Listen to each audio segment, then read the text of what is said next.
Le virus Nipah est un agent pathogène zoonotique, se propageant des animaux aux humains. Identifié en Malaisie en 1998, ses hôtes naturels sont les chauves-souris frugivores. Malgré un taux de létalité élevé, il peut être maîtrisé avec des précautions appropriées. Début 2026, des cas isolés sont signalés, ravivant la conscience publique.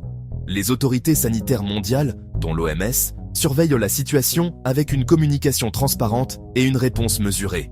Il ne s'agit pas d'une pandémie, mais de flambées locales gérées activement.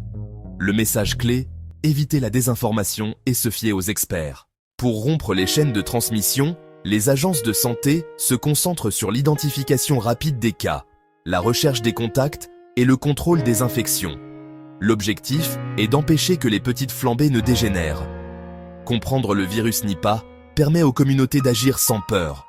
Pour le public, il est essentiel de rester informé via des sources fiables. Le virus ne menace pas la plupart des gens, mais la sensibilisation est cruciale près des zones d'épidémie. Le message est la préparation, pas l'alarme. Comprendre les symptômes d'une infection par le virus Nipah est essentiel pour une détection précoce. Au début, les signes ressemblent à une grippe, fièvre, maux de tête, douleurs musculaires et fatigue.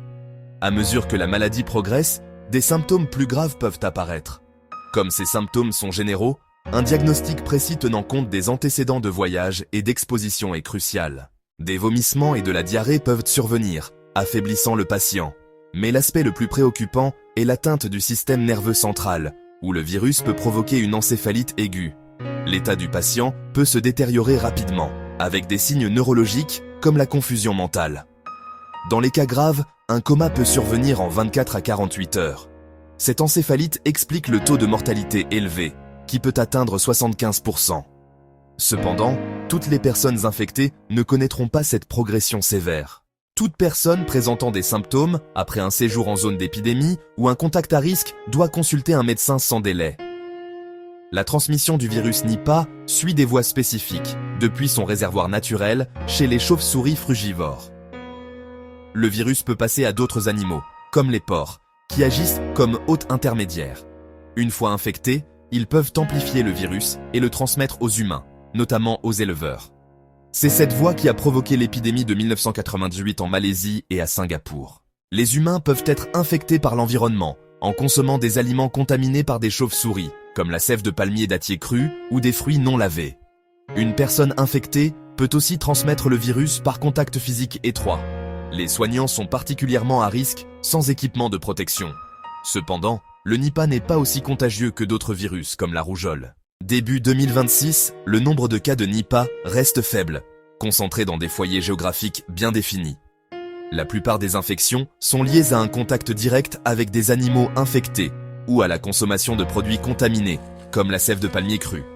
Une plus faible proportion résulte d'un contact étroit avec une personne infectée, souvent au sein d'un foyer ou d'un établissement de santé. Bien que préoccupants, ces chiffres n'indiquent pas une propagation mondiale incontrôlable.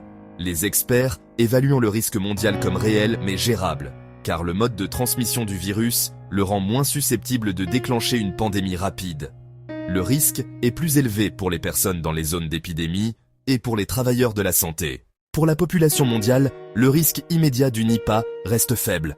Cependant, le potentiel de propagation plus large motive une vigilance proactive de la communauté mondiale de la santé.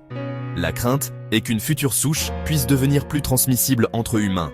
L'objectif est donc de contenir chaque épidémie rapidement, non seulement pour sauver des vies, mais aussi pour réduire les opportunités pour le virus de s'adapter.